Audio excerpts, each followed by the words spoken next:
I loved dogs, but now I can't look at them. I used to love dogs more than anything. Big ones, small ones, fluffy or short-haired, it didn't matter. I thought dogs were the most loyal and sweet animals in the world.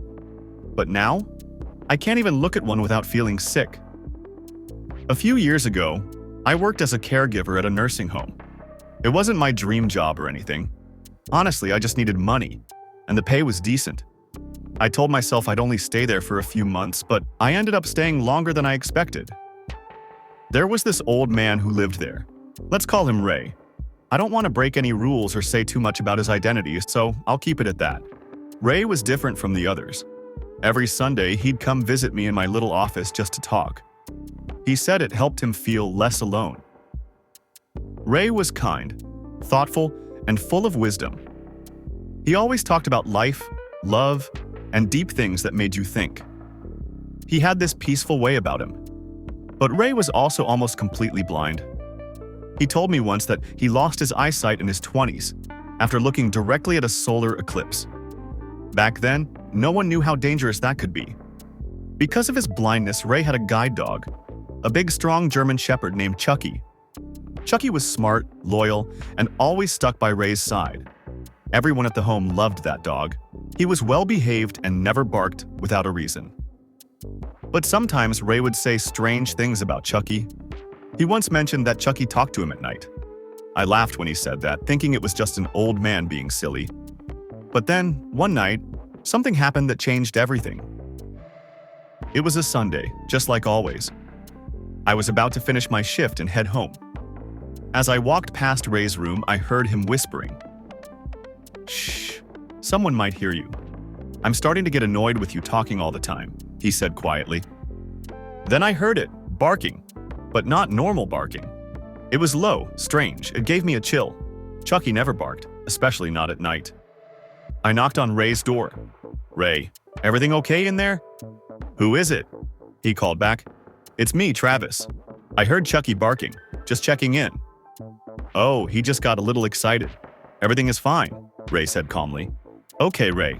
I'll see you tomorrow," I said, and left. But something didn't sit right with me. On the way home, I kept thinking about it.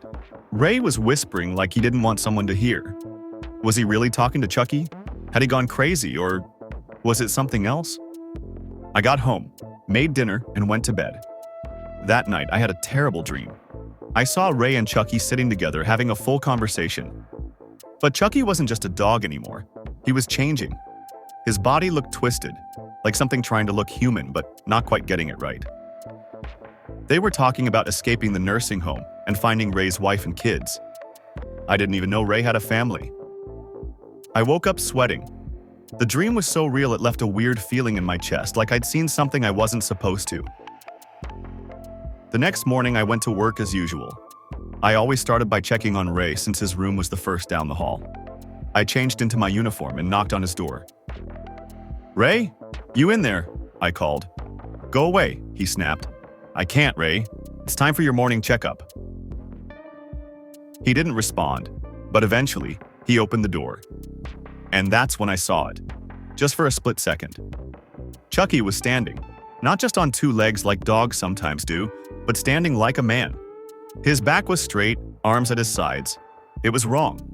It didn't look like how a dog should look standing like that. Ray looked calm, but there was fear in his eyes. I blinked, and Chucky dropped down to all fours like nothing happened. "Ray, what's going on?" I asked, my voice shaking. "Nothing," he said with a nervous laugh. "Chucky just likes to look out the window sometimes." He was lying. I knew it. The next day, I didn't go to work. I woke up sick. Fever, chills, body aches, and the dreams. They came again. I kept seeing that twisted version of Chucky. But this time, the dream was darker. Chucky turned into a tall, thin man with pale skin and hollow eyes. He didn't speak. He just stared at me. Then, slowly, he leaned over Ray and slashed his throat with long, claw-like nails. I tried to scream, but no sound came out. Blood poured everywhere.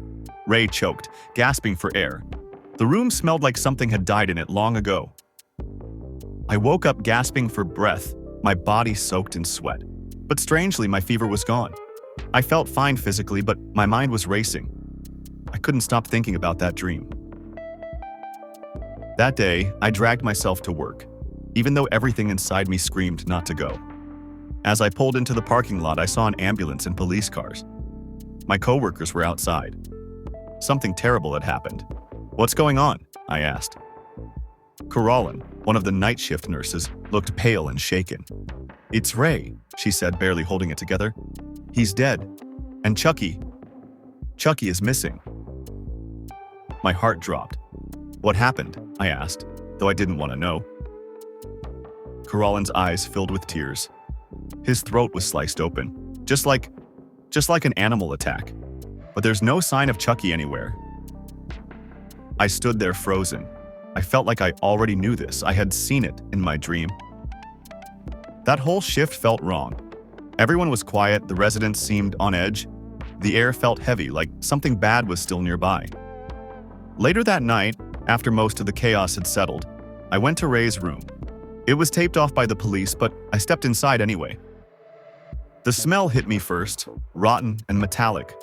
The bed was still stained with blood. Scratch marks covered parts of the wall. As I looked around, something caught my attention. The window. It was open.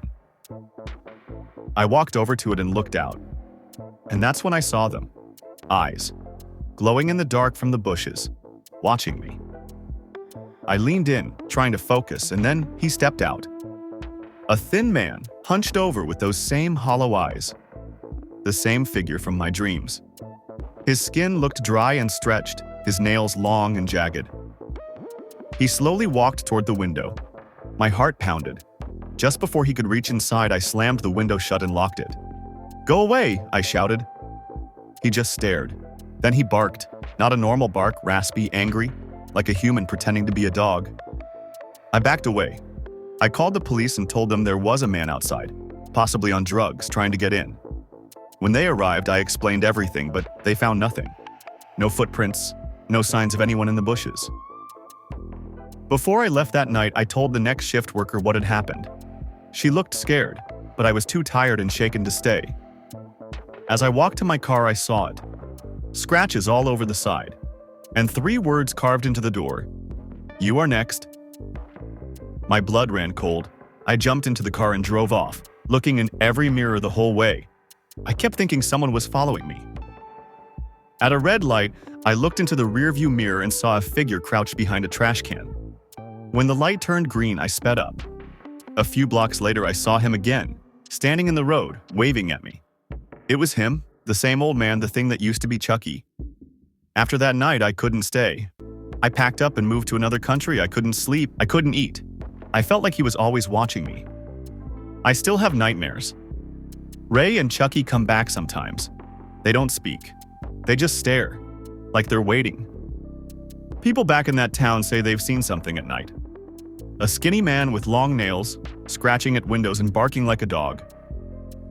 I just pray he never finds me.